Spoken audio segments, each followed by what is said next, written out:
Hi guys, good day. Welcome back again to my YouTube channel. It's your girl Tife here again. If it's your first time here, thank you so much for tuning in. And if you're a returning subscriber, thank you so much for coming back. I'm so glad to have you here. Please don't forget to subscribe to my channel. Watch the video till the end. If you have any questions, leave them in the comment section, or you can send me an email and I'll be more than willing to answer them. So this video is basically for law student, anybody that wants to study law. You have a child or a sibling or somebody studying law in Nigeria or wants to study law. So I'm going to be giving you some tips and advices on what you should know before studying law in Nigeria. I had someone ask me this question in my DMs. I just thought to make a video on it just in case there are other people out there who also want to have some more information about studying law here in Nigeria. And I made it very interesting by even asking some of my friends to give me their tips so that it won't be like it's just from my own experience. So I asked some of my friends, they sent in their responses, and I'll share everything with you guys.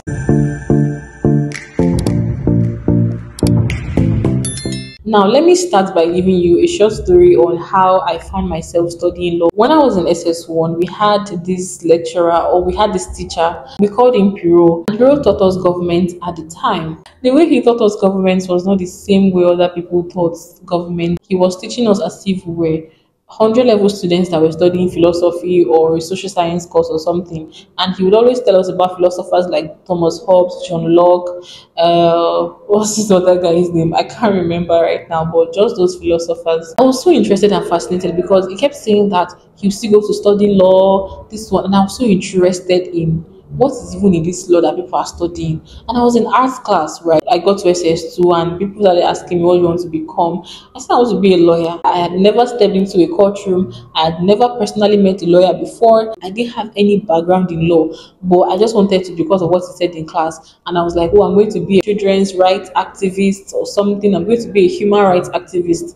And I got the form, and Babcock actually gave me admission to study mass communication because I chose Babcock University. And I said no until I now went to Ajayi Crowther where they offered me admission in law. And that is how I find myself studying law. As is its ups and downs, but then it's a very beautiful course to study. Without further talk, let me let you know the things that you should know before studying law here in Nigeria. The first thing is that you should study law because you want to study law and not because your parents picked it for you, or because you want to be called the law, or because you feel like law is a noble profession or something. Study law because you actually have, even if it's a tiny bit of passion for it, just make sure you're doing law for the right reasons. And the same goes for every other course anyway. When you encounter certain difficulties, that passion will be your driving force to know that, okay, I really wanted to do this and I cannot fail because I chose this course. I had course mates that were doing law because the person's dad is a lawyer, or their mom, or their uncle, or they don't even have any other option than to study law. Even me, we did have a counseling session telling us about different career opportunities for art students here in Nigeria. And I made a video about courses you can study as an art student. And I saw so many questions, and I'm still going to make videos on so many courses that you can study. So some people are studying law because they don't have any option. Trust me, if I could, I would have done something else if I had the information at the time. But then I still had a little bit of passion, and that was my driving force. The second one I would say is to choose a good university. There are universities and there are universities. Now, make sure that the university you're going to, the course is accredited, because it saddens me when people are already in school, we're in 300 level, 400 level, and suddenly they come to say that your school is not accredited by Council of Legal Education, you cannot go to law school, and then people have to start all over again. So please make your research before going to any school. What is the academic session like? What is the academic year like? Is it the one that you go to school for 10 years before you can get into law school or something? So make your research. That's the second thing I'll say. There are so many private schools out there, but then choose the best of the best. Don't just say, you just started law in this school. Okay, I think let me just go there. It's very tricky because law is not like any other course. You have to be careful and do your due diligence before studying law in any university. The next thing to know is that law is very demanding. Law is very demanding. Trust me. You devote your time, your energy, your brains, everything that you have, your money into studying law. So you have to be very prepared. Be prepared for extensive reading, critical thinking, case law analysis, and whatnot. Be very prepared. It's not like every other course that you can just Law is very demanding, so you have to be ready. You have to be strong. The next one is that you're going to read. Yes, you read a lot. It is true. Lawyers read a lot, both the necessary ones and the necessary ones. You read everything. It is now left to you to now filter it out. But just know that you are going to read. That one is certain. There are so many books, so many textbooks to read, so many case laws, so many articles, so many journals to read. So to prepare your mind for internships, look for a good law firm, a chambers around you that you can go to, or even courts.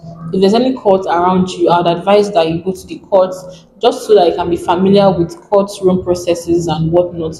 I personally, I did not even step into a courtroom until my 100 level summer break. That was the first time I ever stepped into a courtroom, and it's not like it was my fault or anything. I just didn't have any background, and since then till I finished school, apart from COVID year, I have been doing internships, and that helped me greatly in my knowledge and understanding of the law. It gives life to whatever you're learning in class. So it's not like you're just seeing the theoretical aspects or something. You're understanding, you're seeing the things they're teaching you. So it's giving you more understanding and knowledge. You just see it as you learning tailoring. Imagine your instructor coming to class to just tell you this is how you sew this one without actually showing you how to use the sewing machine. You have to prepare your mind for the practical aspect of whatever it is they are teaching you in class. That is how you can bring everything together and understand. Some people might argue that they didn't go for internships and stuff, but this really worked for me and quite a number of my friends. So I would advise that you prepare your mind for internships, whether court internships or law firm internships. Go to reasonable law firm, not those ones that they send you to go and buy amala at Amala Sky, or they send you to ICM to go and be buying things for their children or turn you to drivers and stuff. Go to good law firms. The next thing to know is that there is a regulatory wear for law students. So if you're a guy, you're expected to be in a white shirt, a black tie, and black pants, black trousers. And for ladies, you can wear a white shirt and on a black skirt, or you wear a black dress. So that is regulatory wear for girls. But some schools accept whatever. Some schools tell you strictly white and black. Some schools allow girls wear black gowns and whatnot. So just know what is obtainable in your schools. And on Fridays we're allowed to wear our cultural wears or non-regulatory wears. So if you are someone that you're not so into following rules and protocols, you might have a hard time. So prepare your mind for that. The next thing is that you need to have money. Yes, law is not cheap, especially if you are going to a private school where you're probably not going to be cooking. You need money. You need money to buy textbooks, for printing, for whatever. Just have money. It is a very, very important factor when you're studying law. I would advise that just have money just in case anything happens. It can be very depressing when you're trying to even learn a case and you're not eating, you don't have money. How will it enter your brain? If your family is just average, learn how to manage your money. The little they have given you, just manage it very, very well. And if you're in a federal school or in a government school, you can pick up some other things that will not affect your study as a student in the school. You can do some other little things that will not affect your studies, just so you can make ends meet and you have enough money for whatever. Now, the very last thing, which I think I should have put first, is you should have God. God, God is the author and finisher of everything. There is nothing you do in this life without having God. I'm so big on God and Jesus, and I'm unapologetic about it. So please put God first in everything you do. You want to go to class, pray to God. You need direction on this, pray to God. You don't know what course to study, pray to God. And also know that law is not a do or die affair.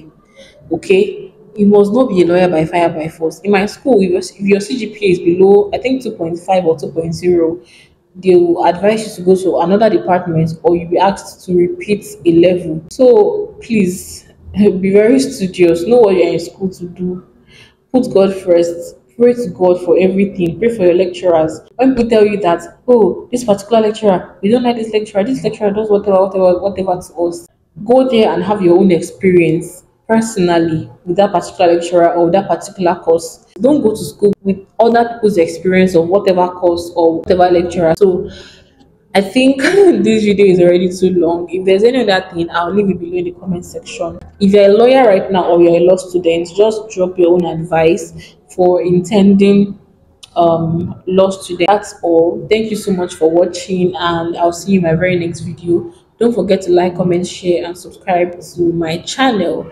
Thank you for watching, and bye.